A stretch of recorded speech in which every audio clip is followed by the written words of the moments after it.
Fevereiro Roxo é o mês de conscientização sobre o mal de Alzheimer. A gente sabe que a pessoa que tem Alzheimer precisa de um cuidador, que pode ser um familiar, mas também pode ser um profissional. E é sobre essa relação do contratante com o profissional, com o cuidador, que a gente vai falar hoje aqui.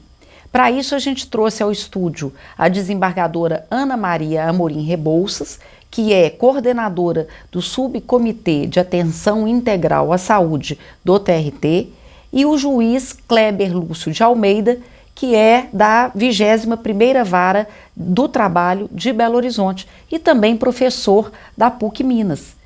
Olá, tudo bom, doutora Ana Maria, doutor Kleber? Doutora Ana, vamos começar com as suas considerações a respeito desse assunto. Bem, muito boa tarde. Nós assistimos e ouvimos muitas dúvidas e questionamentos, tanto do profissional cuidador como aquele que toma o serviço do profissional.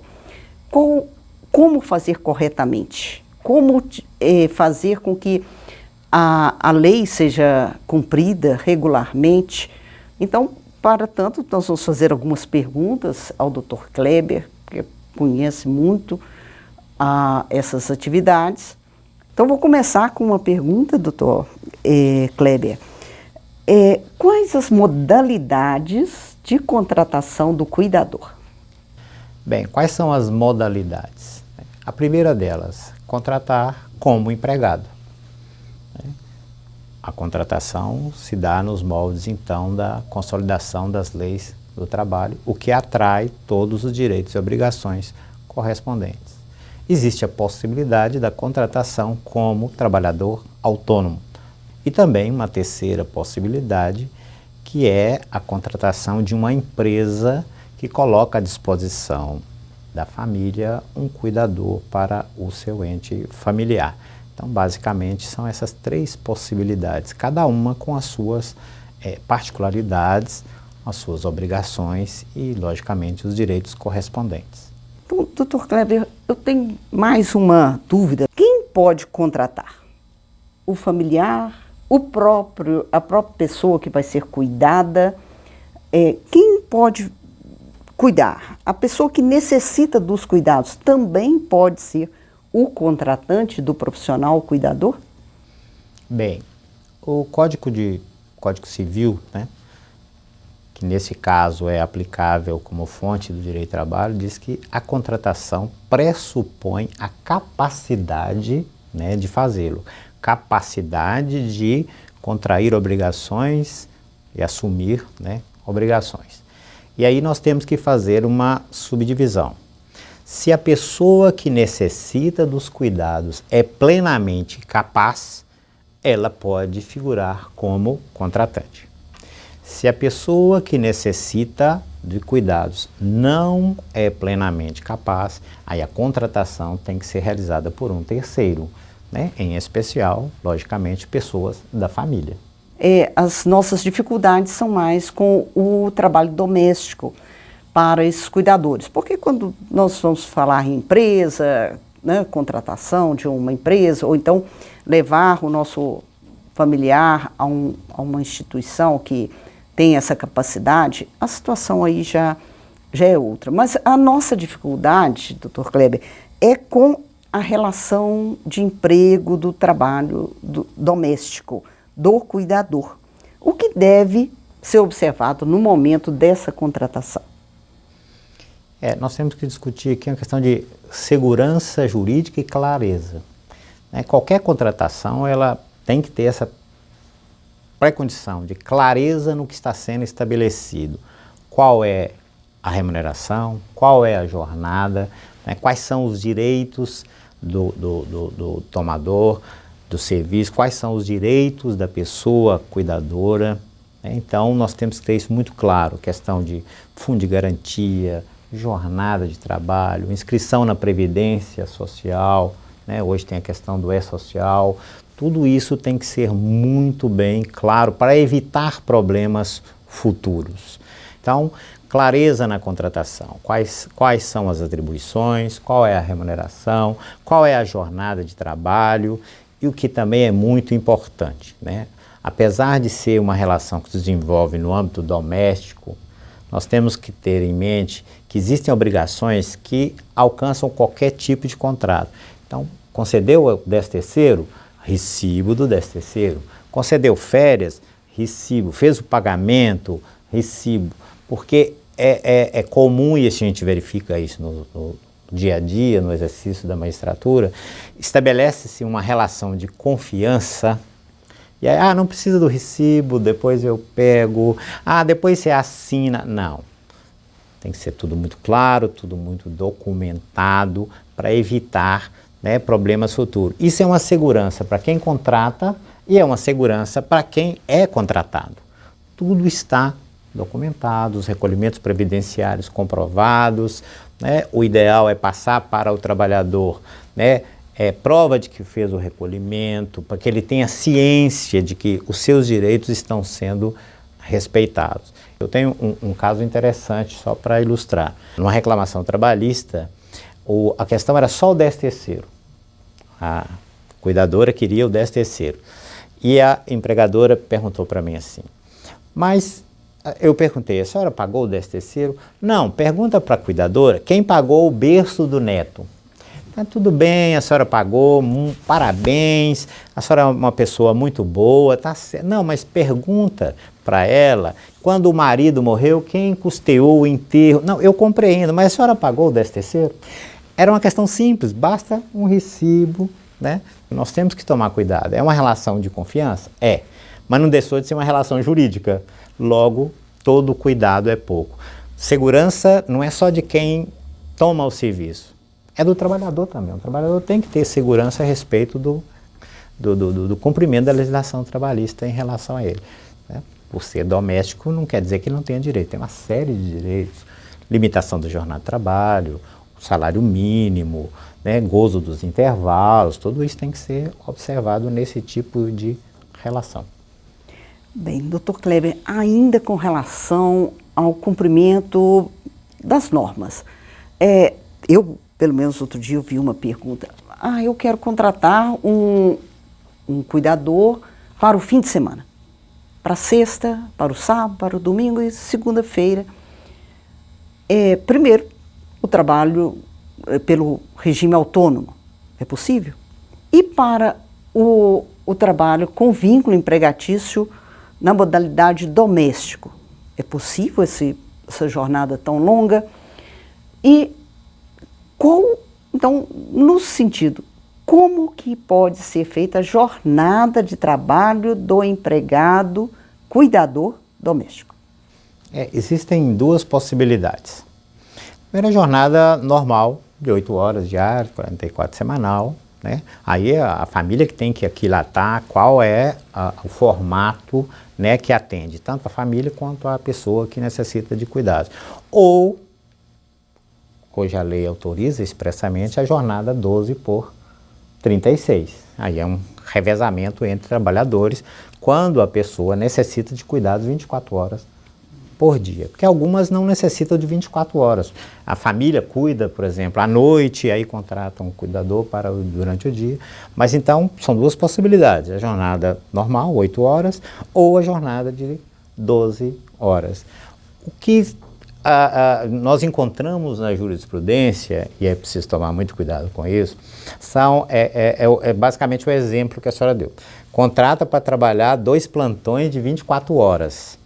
Bem, 2 plantões de 24 horas, do ponto de vista legal, é mais de 2 dias. Se é mais de 2 dias, você contratou como autônomo, mas na verdade ele é empregado. Por quê? O empregado doméstico é aquele que presta serviço no âmbito familiar, né, por mais de 2 dias da semana. 2 plantões dessa natureza dá mais de 2 dias. Por quê? O dia teria que ser considerado, e a jurisprudência vai nesse sentido, como 12 horas no máximo.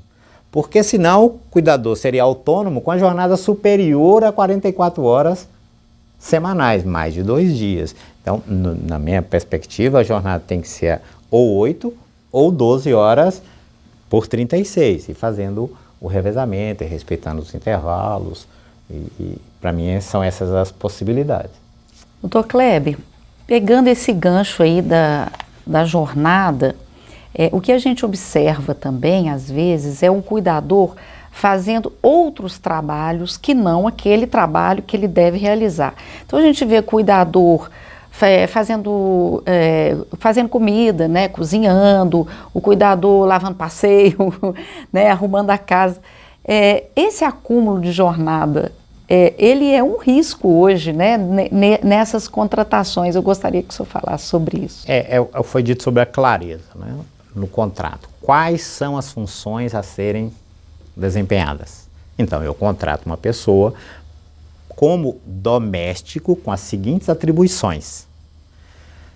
Eventualmente, né? Por exemplo, cozinhar, mas ministrar os remédios nas horas apropriadas.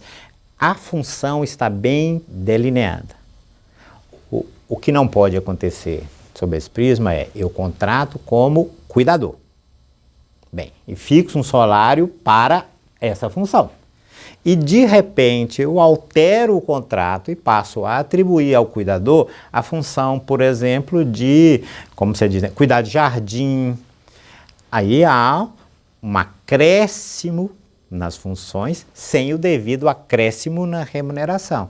E posteriormente, se for levado à justiça, pode-se entender que o salário contratado era para cuidar do idoso e não para serviço de jardinagem, por exemplo. E aí há um risco de uma condenação num pagamento de um valor que corresponda a esta nova função.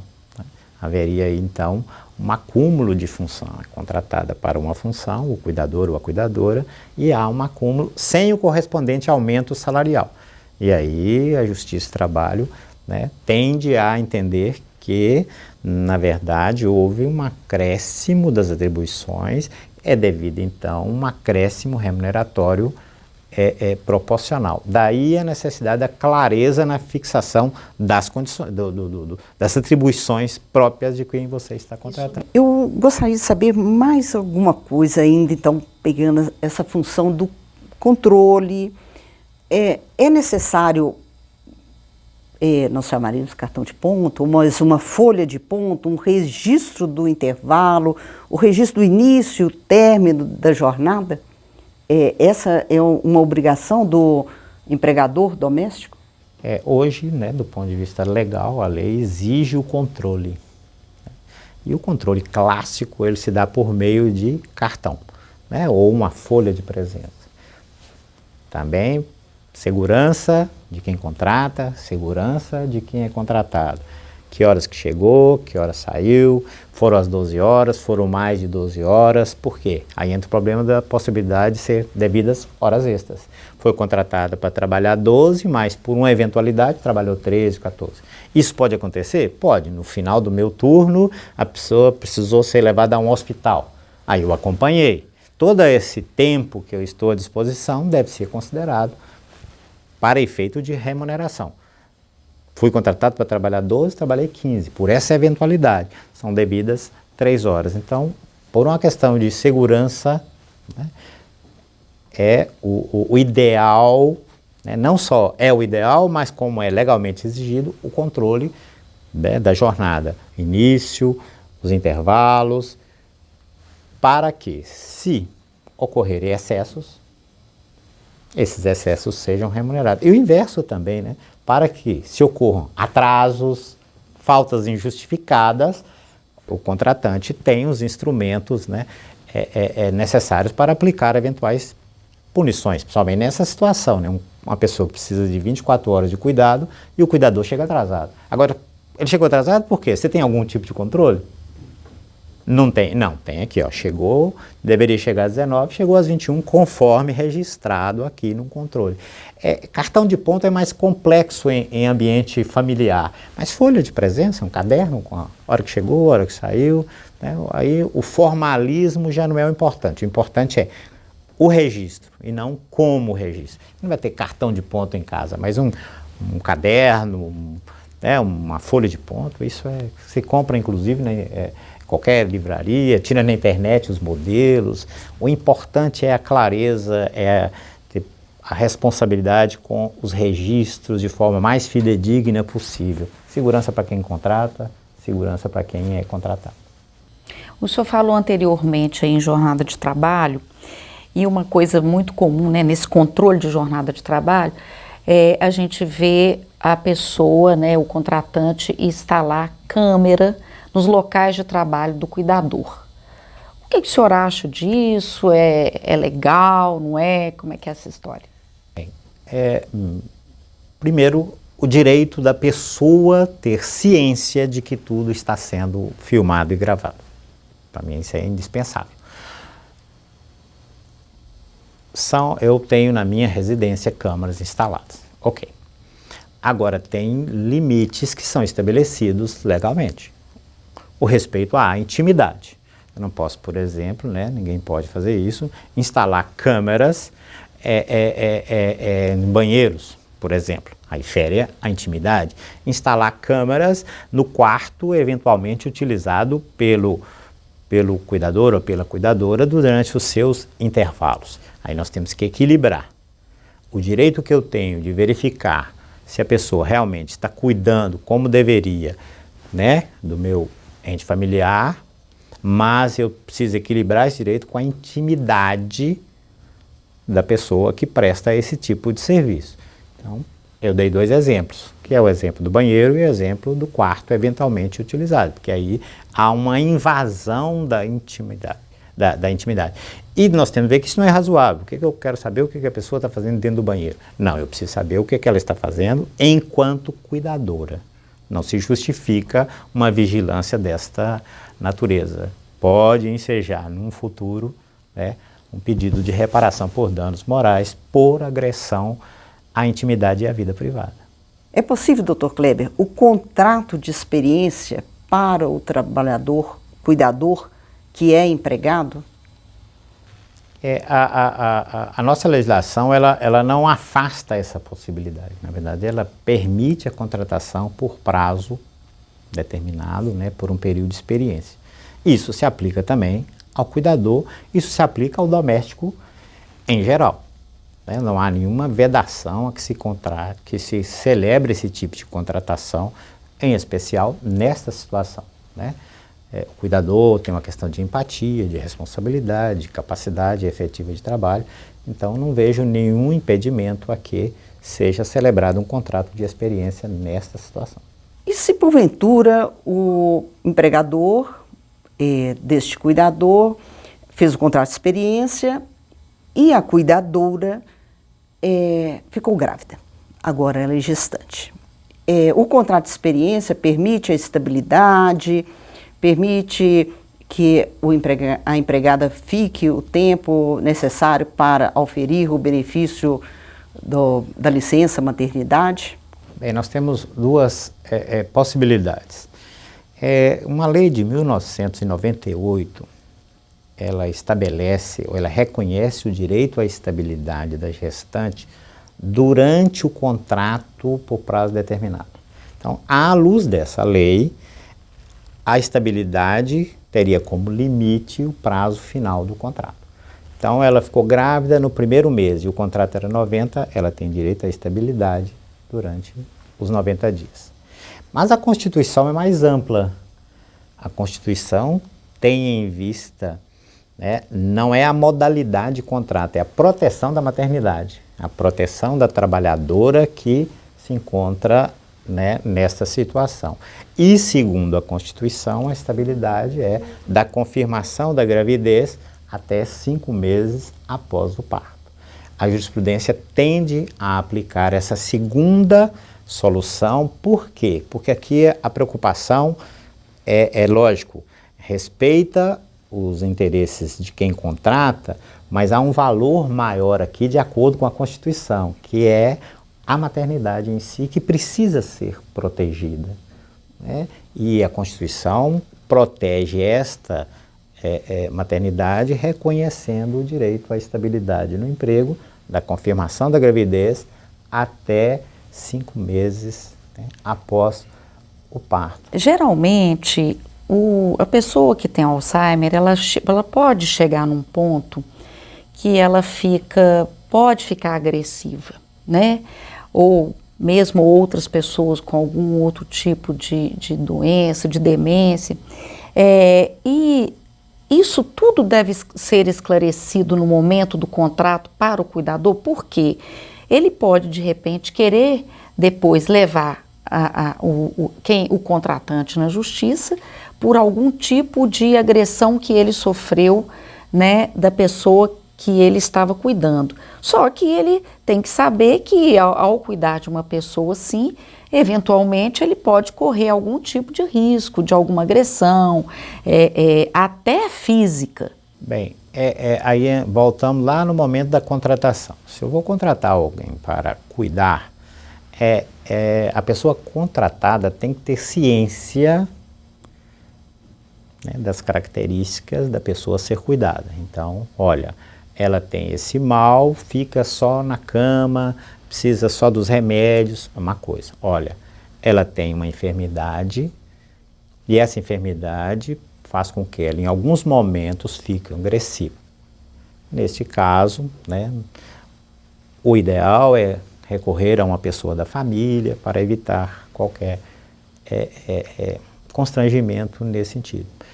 A clareza a respeito daquilo que eu vou fazer e aquilo que eu vou enfrentar. É lógico que tem pessoas que têm enfermidades e ficam realmente agressivas, né, ainda que por um pequeno espaço de tempo. A pessoa que está sendo contratada tem que ser cientificada. Agora, é possível que a agressão aconteça independentemente disso? Bem, aí entra a obrigação do empregador, que é garantir um ambiente de trabalho sadio, seguro, que não coloque em risco a integridade física e a vida do trabalhador. Então isso tem que ser muito bem equilibrado, muito esclarecido, né?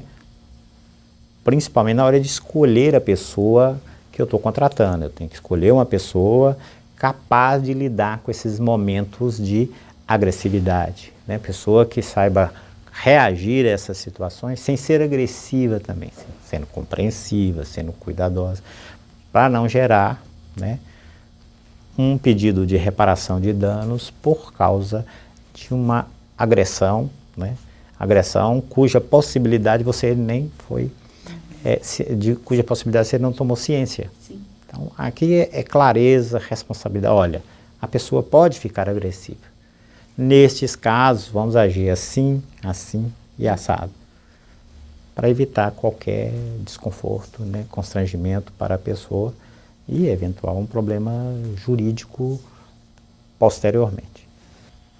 Nós agradecemos ao senhor, Dr. Kleber, né, essa atenção em que torna mais claro a contratação dos profissionais. Muito obrigada pela presença de vocês e até a próxima.